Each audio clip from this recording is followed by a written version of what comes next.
नमस्कार विद्यार्थी मित्रांनो. उपयोजित लेखनामध्ये कथा लेखन हा प्रश्न 5 गुणांसाठी विचारला जातो. यावेळी कथा कशी लिहावी, कोणती काळजी घ्यावी याचे मार्गदर्शन या व्हिडिओमधून मिळणार आहे. त्यासाठी आपण मुद्द्यावरून कथा लेखन हा प्रश्न घेत आहोत. यासाठी मुद्दे आहेत दगड, पाऊस, मूर्ती आणि मूर्तिकार.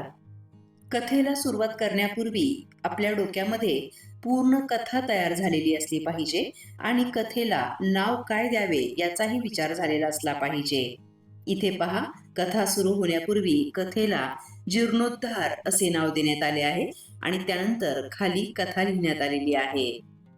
कथेची सुरुवात आकर्षक करावी. कथेला सुरुवात, मध्य आणि शेवट असावा. कथा भूतकाळात असावी आणि कथेमध्ये संवादाचा वापर केलेला असावा. विद्यार्थी मित्रांनो, ही लिहिलेली कथा पहा आणि त्यानुसार तुमच्या वहीमध्ये कथा लिहून घ्या.